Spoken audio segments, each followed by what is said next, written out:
I'm going to stick to two if love I it. can. Yeah. It's hard to just to split them up. I'm going to name two songs that really get the blood going when I hear them. One of them is Cherym, Horslypse. Probably show my age a bit there. It's not an unknown quote. It's not an error that Cherym has red in the title. Of course, as socialists, we're all about red flags and so on. Cherym is just something that I remember always being a great spirited song. Ran alongside the footballing, the Ireland football team for years as well. But when I hear it, especially sung by a local singer here, Alan Wilders, who's entertained us for a long time over COVID, and Cherym was always one that he played for me, so I like that Cherym.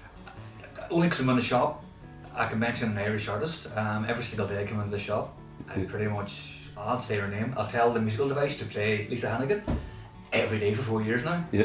So probably one of her songs would probably be up there for me. Irish artist obviously. Yeah. But yeah, I noticed recently, every day for 4 years, I've come in and said play that same lady's music every day. So guessing one of her tracks, not one stands out or nothing, but fantastic. Yeah. if an artist other than the song, there you go, Lisa Hannigan. If you come into my shop, you'll probably hear Lisa Hannigan. Like that's guaranteed. Well, it's funny because the green fields of France is something on it. It's because the story of the Willie McBride is quite close to me at home, and it's really interesting because I'm really interested in the history. And the history that very often affects our opinion and our position now, and many people who don't actually understand the history.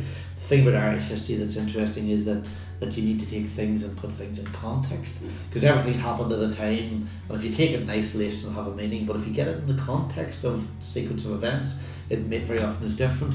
When I first went to Dublin to the Shannon, I realised that the whole history period of the Great War was something that had been airbrushed out, and something that when 50,000 young men left to fight on the Western Front, when they came back to Ireland at the end of the Great War, Ireland had changed, and there was a ferocious period of civil war, and a ferocious period where family fought family, brothers fought brothers, and that tension. And the really interesting for me thing is that this is about the human story of that. It's about the human suffering. I work with Carol Walker in the Psalm Association, and she told me they did a lovely thing at Thiepval, which was a kind of an acknowledgement of this period of history where most of those 50,000 men that went to fight on the Western Front were Irish language speakers, so a lot of them couldn't actually speak English. So from a unionist background, it's very important in remembrance, something to remember those men and women and the loss of life. And for me it was always about the loss of life. It wasn't a political statement, it was about the loss of human life. And they did a really lovely thing at Thiepval where they had the British government and the Irish government, they had the British Army and the Irish Army, and the verse, "We shall not grow old as they that are left grow old, age shall not weary them, or the years condemned," was done in English and in Irish. And it was a lovely touch to say, we've got a shared history, we need to understand that, and we need to try and build a future together. And that's what I think that's why that song, because it's about the loss of a human life, about a young man who goes to war with big expectations, big hopes and dreams, and realised it was a bloodbath, and it was just lambs to the slaughter, and it was just the sadness of that. So that's probably the song. And I'm sorry, because you said it was about lightening up the feelings. So I apologise. Yeah, I was thinking about this all day. I was in work today and I was like, we were a bit slow. I was like, I really want a good song for this. But last time we were speaking, it was in preparation for Oma Pride. So I think actually I'm going to choose a song from Cherym, who headlined Oma Pride. I hadn't actually heard them before the day, but they're one of my favourite bands now. So I'm going to go with Cherym, Kisses on My Cards, because that was just such a great night, and that's a great tune and a great band from just up the road. So that's what I'm going for today. And the other one would be Teenage Kicks.